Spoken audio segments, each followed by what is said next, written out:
With Chris Sale pitching, we knew it would be tough for the Twins to avoid a sweep against the Braves. Well, they didn't avoid it, and we'll tell you all about it after we all get locked on Twins.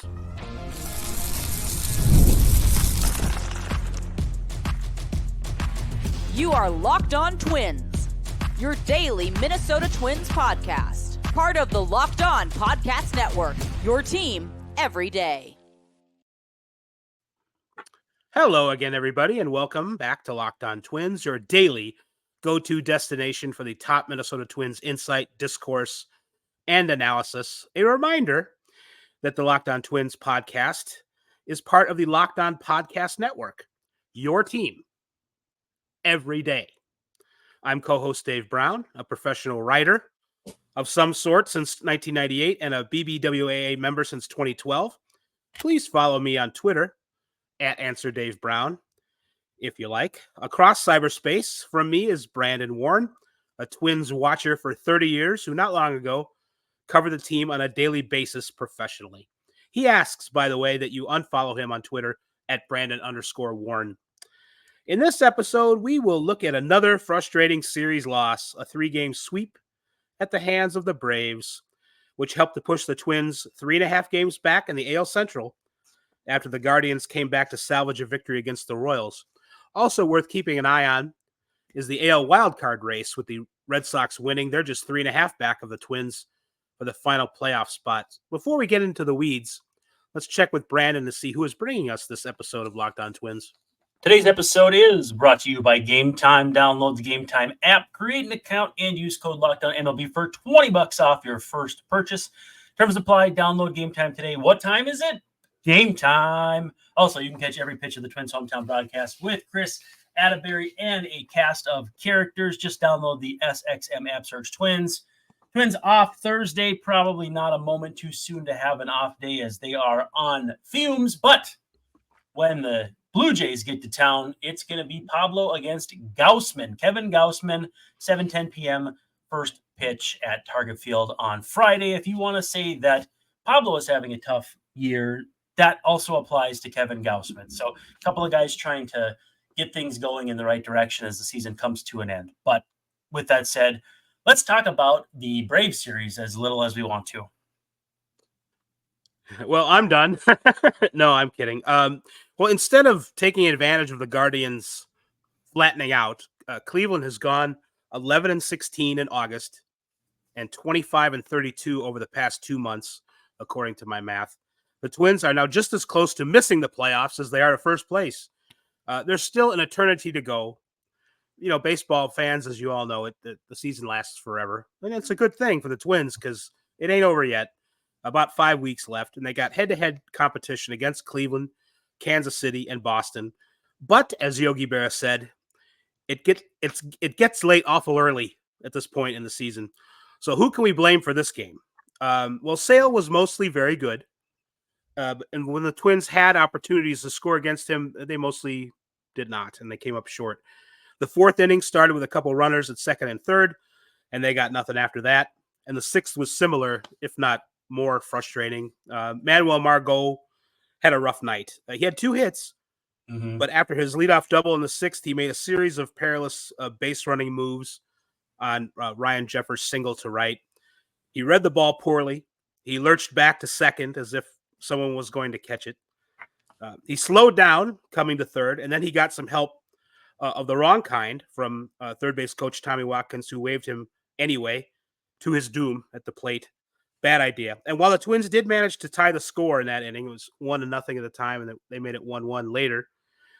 Margot's misadventure, I think, pretty much killed the best chance they had at a big inning.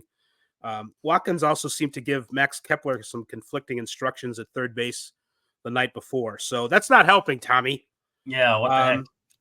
And back to Margot for a second. In the 7th, the Braves got 4 runs of insurance after he failed to catch a fly ball to left that I would say maybe not on the Twins. I don't know if Larnach makes some catches, but most left fielders will catch this ball. I think there was an expected batting average of something like 240 or 250. It wasn't a lot, and he didn't catch it, and the Braves just got right back. It was a gut punch. All season, Margot's kind of played the field meh.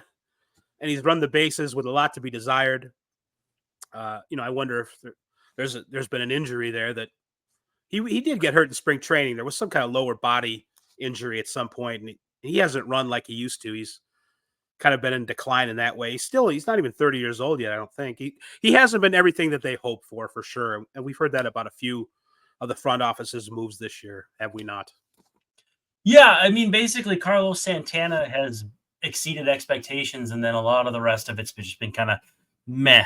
And I was thinking about this, and I don't know if this does anything for you, but if Michael A. Taylor were to become available, as he was placed on waivers a while back, would he do anything for you? I mean, him in left field when Buxton gets back against lefties, I know he's had a tough year, but I don't know, man.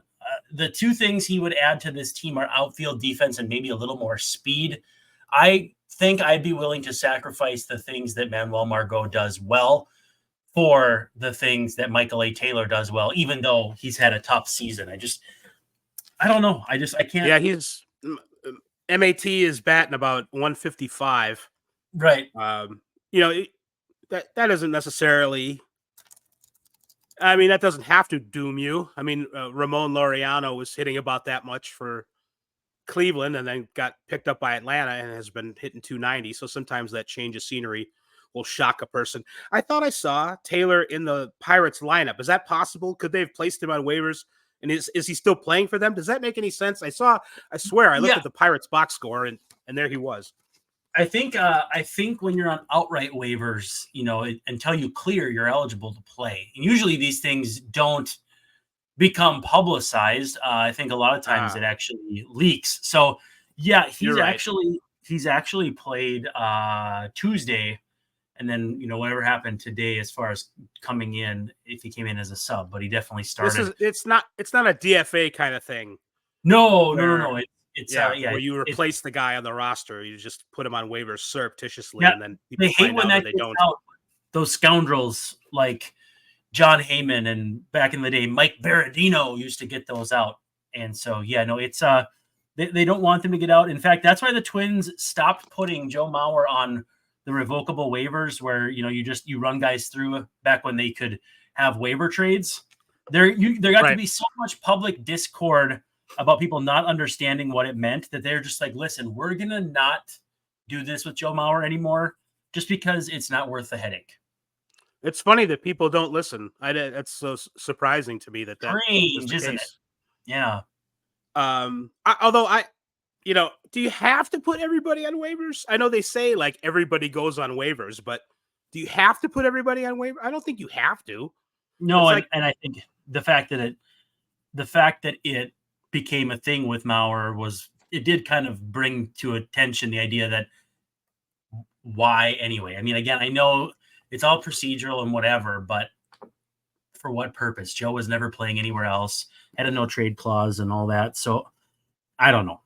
You asked a question about specifically about Taylor. Like, are we replacing? They're not.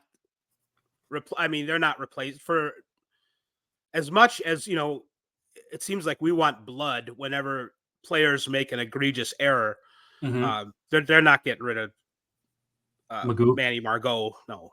Well, what if you claimed him? What if I sweeten the deal and we? No, but if you claim him and then option somebody and then roster expansion, you bring somebody else back. So, like, for instance, if you option out Austin Martin, who is kind of the de facto fourth outfielder, fifth outfielder, and also, well, I guess starting in center a lot now because of the Buxton issue. You could option him out. You could start Taylor in center until Buxton comes back, and then bring back Martin once his time has cleared up. I don't know. You're being practical. I mean, I don't think you're being absurd about it. Right.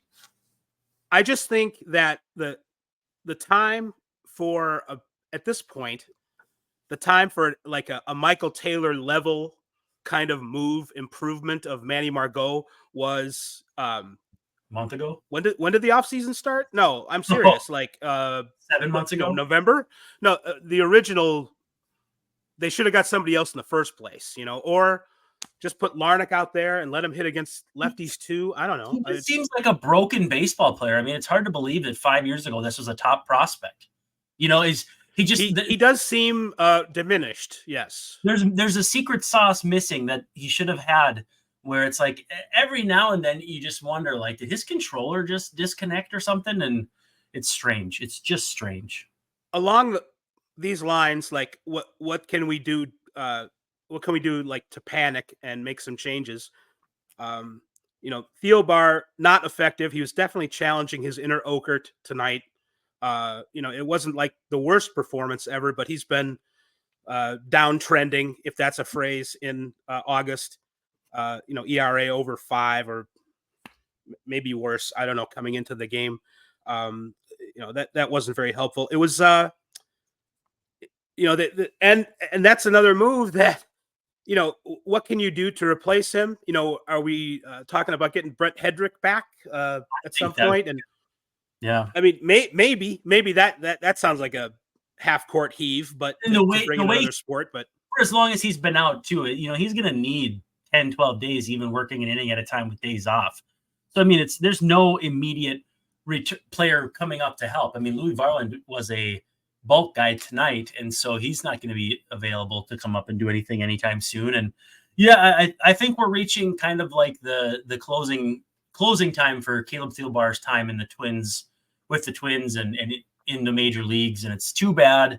But I don't know. And the pitch that Matt Olson beat him on was not a bad pitch. Matt Olson's just a good hitter, but it's just been the issue again is talking about swapping out Manny Margot.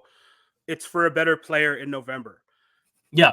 A better player than Thielbar is somebody that needed to come in here in November. But the front office didn't do it. I blame more ownership.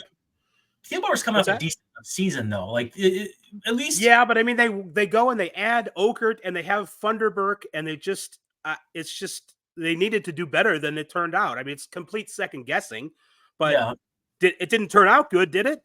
No, it didn't. They needed a better move. They needed to add someone more like Tanner Scott or someone of that ilk, rather than Tanner Scott's understudy, who wasn't as good as Tanner Scott in the Miami bullpen. So, hey, let's take a break, and then we'll talk about David Festa when we come back. Yeah, try to regroup if we can. All right.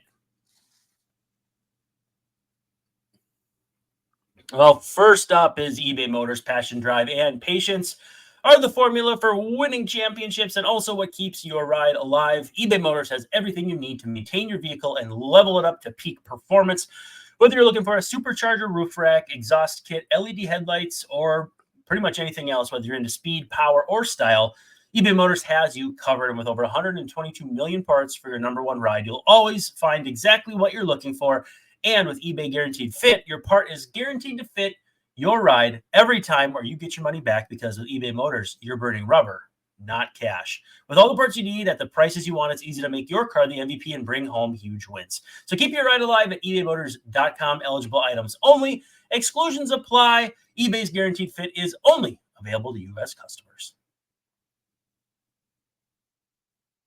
And PrizePicks is America's #1 daily fantasy sports app with over 5 million active members. And PrizePicks is the easiest and most exciting way to play DFS, because unlike other apps, it's just you against the numbers. Pick more than or less than on 2 to 6 player stat projections and watch your winnings roll in.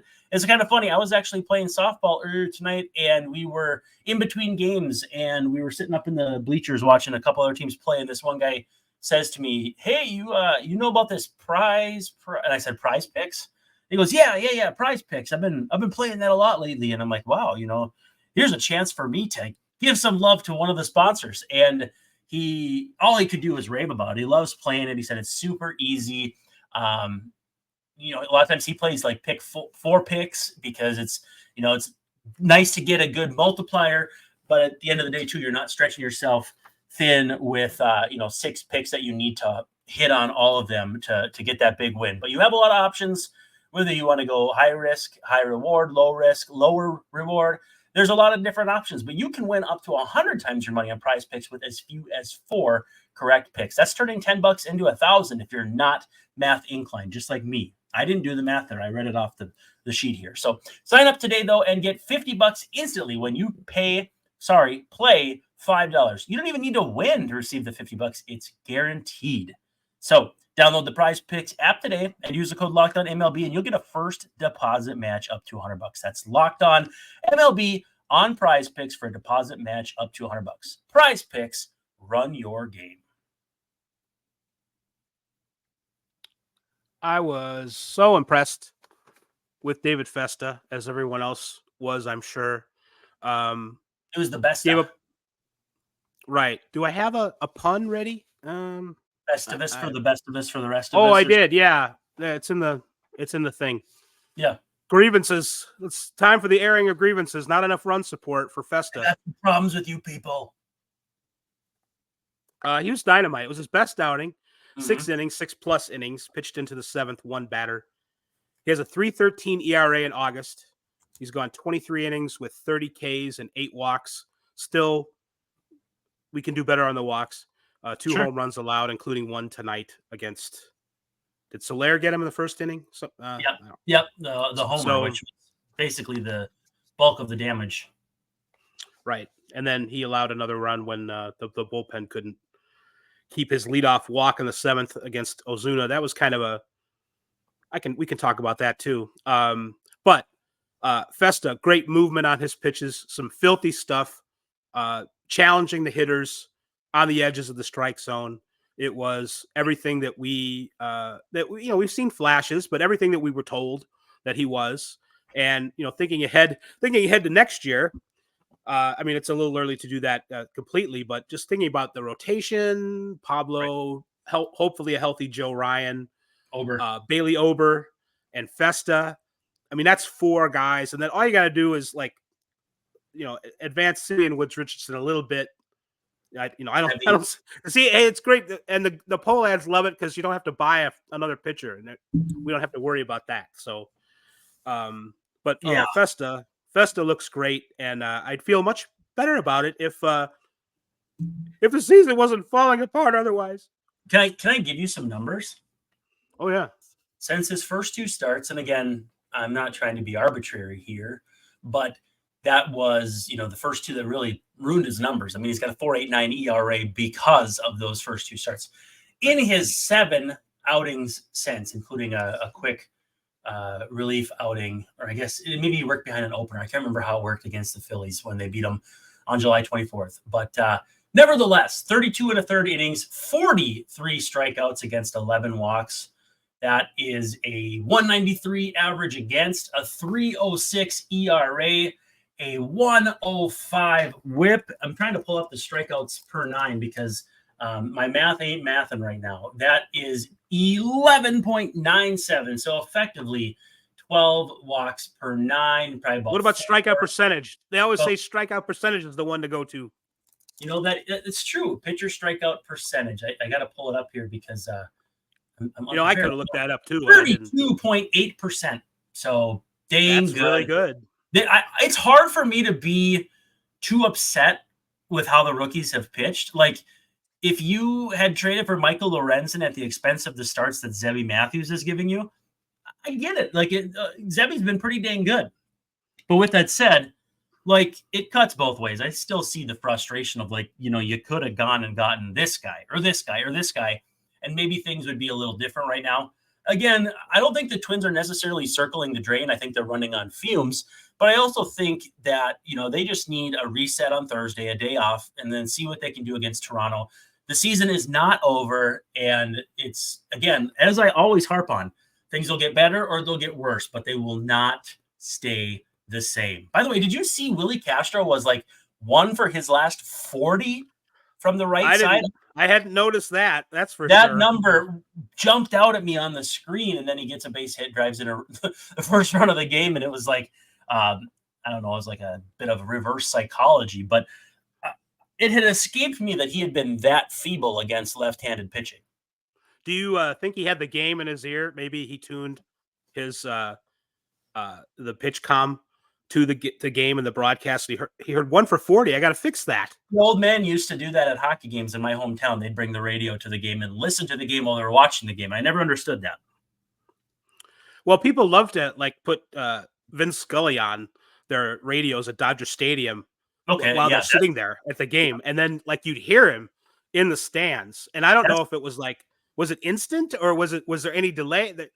That's so weird to me that no, there's got to be imagining that, because when you listen on Sirius XM, there's like a 5-minute delay. It's a little different. It's because it's satellite. That's not the same thing, but it's terrestrial radio.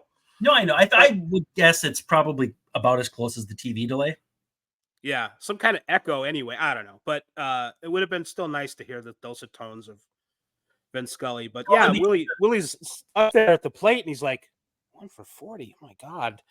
Yeah. And it looked kind of like he hit it pretty hard. It was 97 miles an hour. It was a 40 hopper, but it was on the ground. But he did hit it pretty hard. So past a diving not Nancy Swanson. Right. Orlando Arcia, I think. Yeah, it was Orlando Arcia. So yeah, and Zebby too. I mentioned, we're talking about the starters for next year. I'm not trying to end the season, and you're right. They're running on fumes right now. Yep. What's the good news? It's the same good news that we've had for 6 weeks. The Guardians are only 3.5 games ahead of them. They stink right now. They pulled off a Guardians type comeback though. They did. It was they were. There's no identity crisis there. There's no identity crisis. They know exactly who they are.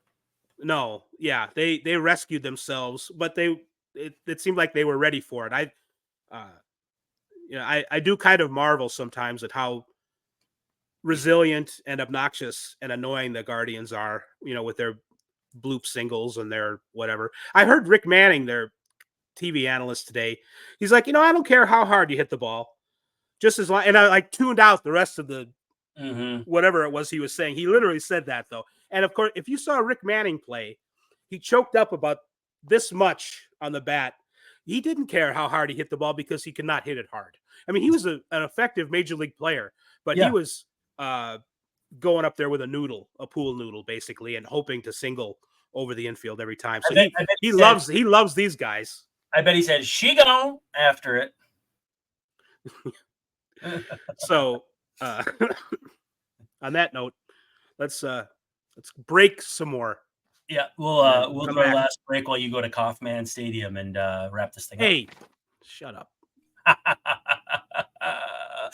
Liquid IV is our sponsor for this break, and it's one of them, I guess. And the summertime is winding down. We just had a crazy hot day Sunday. We were out at the old ball game at CHS Field, hanging out, visiting with Randy Dobnak. And you know what? If I could have smuggled in some Liquid IV, I think I would have. That's the perfect way to cool down when it's crazy hot outside. You just need a stick of Liquid IV and a bottle of water, and it gets you hydrated real quickly. And besides that, it tastes great. They have amazing flavors. The new one that I've been really focusing on is like a firecracker popsicle, or see if I'm saying this correctly, popsicle firecracker. I had them in the wrong order, but it's a festive blend of citrus-fueled lemon lime, tart cherry, and raspberry flavors. They have like 1 million flavors, though. I've had acai berry, lemon lime, pina colada, and I know I harp on it all the time, but my wife found pear, and it was absolutely terrific.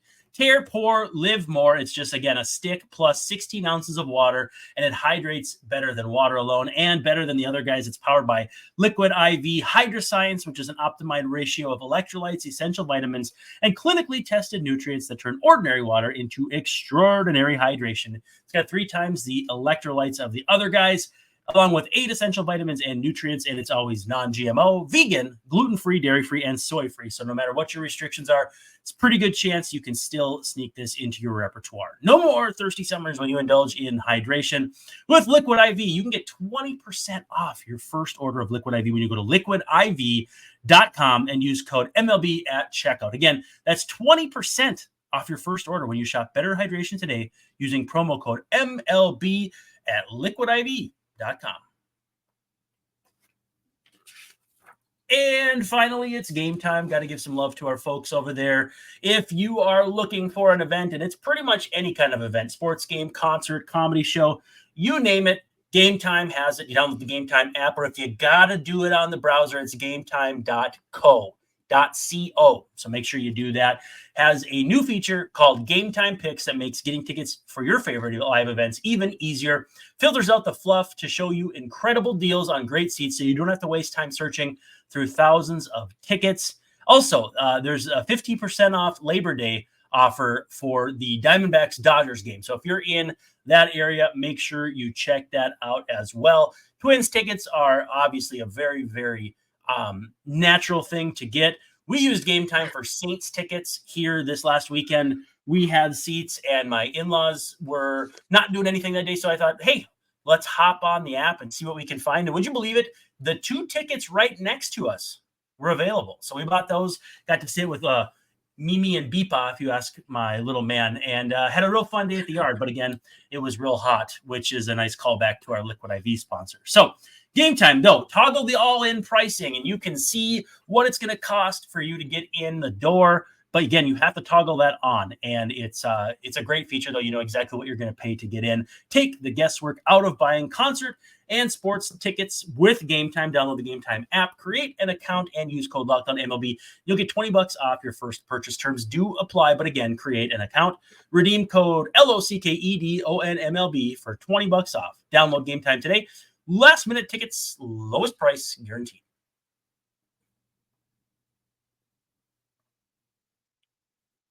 Well, we've still got a couple of minutes left. One other thing bothered me. It's not really, it's a completion of the Margot business in left field, not making that play.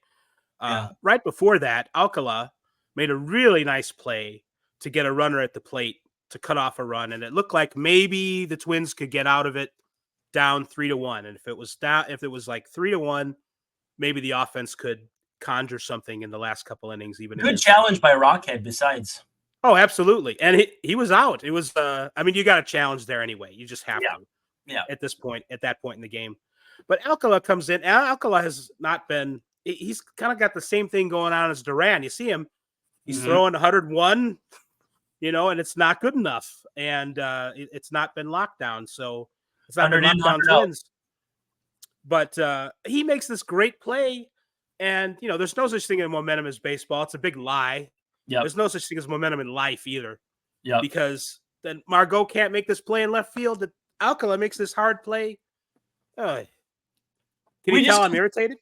We just confuse momentum with the idea that sometimes things move in one direction and continue in one direction until they switch. You know what I mean? Like, back in the day, Roy Halladay was injury prone until he wasn't. And one of the injuries he had was a line drive off his shin. Like, that's not injury prone. You got hurt because somebody did something to crush your shin bone. So again, we get a little too tied up in the idea that that momentum is what it is, rather than maybe game flow would be a better way to put it.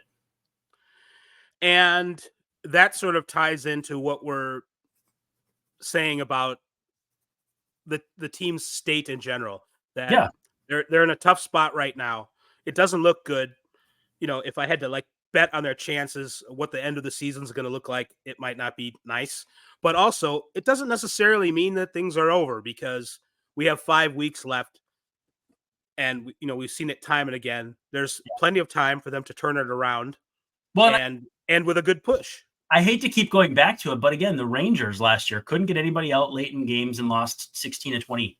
Again, you'll get the anger people say, "Oh, not everybody's the Rangers," or "Oh, that's something you can really fall back on if you're the Twins." No, all I'm seeing is you can have despair in late August and still have a great season. The Rangers are an example of that. The Braves won a World Series with Ronald Acuna Jr. on the shelf. Mike Soroka was on the shelf. I mean, Mike Soroka's not good anymore, but Max Fried was Soroka or Michael Sorotka. Mike Soroka, the lefty from the Blue Jays / White Sox. Right. No, Soroka. Sorry, I get a little Enosaurus in me when I try to pronounce some guys' names. It doesn't. Enosaurus. Yeah, Enosaurus. My wife used to call him the Enosaurus, like he was a dinosaur. But I almost spit up my water. Yeah, right. Things don't have to go perfect for you to win a world championship. And for whatever reason, I feel like Twins fans are fixated on the idea that if even the slightest thing goes wrong, the season is over and you may as well just hang it up. And even if things don't turn around and the Twins don't win the World Series, they could still turn around to the point that they finish the season strong. Yep. Maybe take the Central or get some home games in the playoffs and maybe win a couple of rounds of the playoffs. Those things are all still in play. And this is without Joe Ryan on the roster. This is who knows where Byron Buxton's going to be. Carlos Correa. I'm assuming that one of those two guys, at least probably both of them, are going to need to be here at some point for those good things maybe to happen in the playoffs and down the stretch. But there's still time, brother, for feel free to feel bad about how the Twins are tonight. Right. But there's a new series. We have a day off tomorrow, right? There's no game. Well, not you and me, but the Twins do. I meant, I'm not on the team. So, no. Yeah. And we're probably, we need to do a show, maybe a preview of the Blue Jays series or like a review of the good old, the playoffs from a year ago. Remember the good times kind of thing. That might not be a bad idea. These are the good times. So just don't despair too much. I mean, despair a little, but like save good spare. Despair, but don't disparage. Right. Although on Twitter, I'll probably do that. Thanks for making Locked On Twins your first listen. Not you, Dave, but the listener. For your second listen, enjoy Locked On MLB with Paul Sullivan, a.k.a. Sully, bringing his expertise here as we go into the dog days of summer. He's a funny dude. I would check it out. Prepare for the Fall Classic with Sully, who has it all covered every single day on Locked On MLB. Available on YouTube or wherever you get your podcasts. And, of course, as part of the Locked On Podcast Network, it's your team every day. That will do it for this episode. For my friend Brandon Warren, this is Dave Brown. I can't believe I have to write this down, but I'm saying adios, and we'll see ya tomorrow night. night. Tomorrow night.